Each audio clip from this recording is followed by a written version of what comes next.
explore it a little bit more in depth in my classes this week. And I'm going to share with you just a little bit that you can kind of play with on your own if you choose. So if you're going to join in, grab a blanket, fold it up pretty long-wise. So use a long blanket.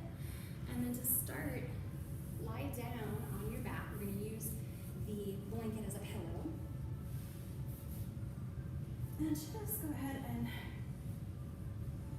tuck your knees into your chest, shake arms and legs out, move intuitively in any way that your body's calling for. Play with that sensation of kind of vibrating, shaking, and then hug your knees into your chest. And get that opposite experience of a little bit of stillness, quiet. Go ahead and rock from side to side, feeling the massaging across your back. So weight shifts from right to left. And let's get playful with our asana. Letting it roll all the way over to one side, to fetal position, and all the way over to the other side. And you can do with your hands what you'd like, but see how it feels to let your hands support you as you come over from one side to the other. And then we're going to stretch everything out. Get long in your body. Again, so you can wiggles, any intuitive movements that your body wants you to explore. And we'll take that same rolling from side to side. This time, you're going to do it pretty inefficiently, but on purpose. So babies, if you observe them learning how to roll for the first time, they don't know yet to use their arms and legs, right? So they just try to go. All right, so give it a go. See if you can roll onto your side really with minimal use of arms and legs. I like to keep the folded blanket under my head here as a pillow, but if you do have sensitive hip bones, you might choose to put the blanket underneath your pelvis for this one. This is actually a really great core strengthening exercise too. Those babies have to develop a strong core so that they can start to hold themselves up and explore the world, right? Let's go ahead and roll onto stomach.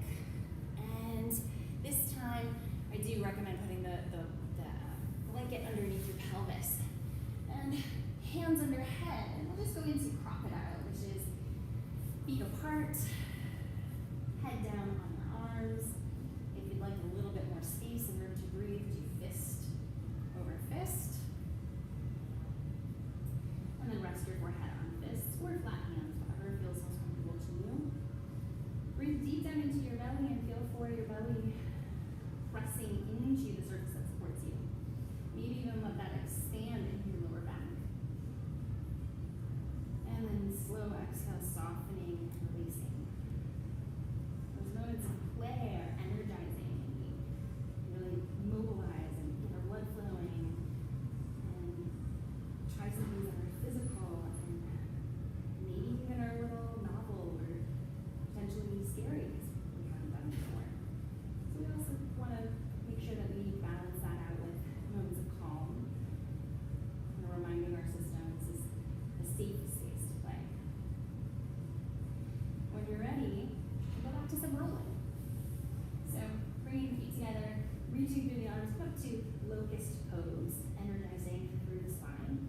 And once again, if you were a baby and you didn't know how to roll, how would you get over to one side, right? Maybe using minimal arms and legs. And whereas the last version that we did emphasized the front of the core to make that happen, you'll find that this one, locust pose, you're getting a little bit more of the back of the core, and of course the sides, when you roll to one side. And when you've had enough playing with that, go ahead and press back. Use that long blanket as a cushion or a seat. And we've got Sage's twist, or Bharadvajasana, it's a mouthful. And you can stay here, this would be fine, but if you want to play a little bit with it, try walking your hands out. And maybe find a spot where your hands are pretty much under your shoulders, maybe a little fold forward. See if you can add in a little cat-cow. So inhale, heart goes forward, exhale, round through your back. Now it isn't, especially when we're working with a theme of playfulness and exploration, there really isn't a correct form on this. It's more do what feels like it suits you in the moment.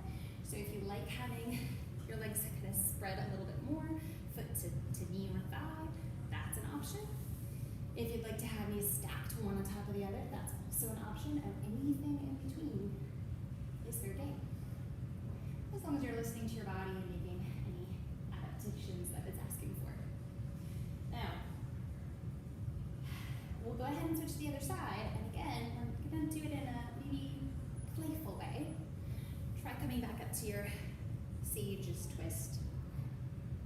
And then see if you can roll onto your bum and over to the other side without using your hands. And hey, why not do that again? Just because it's kind of fun, kind of playful. It's a little bit of a glute massage. Of course, if you prefer, you could always take the hands down. That is an option too, right? It's just nice to know that we have options and we can play with them. Go ahead to the other side. And again, arrange your legs however best suits you.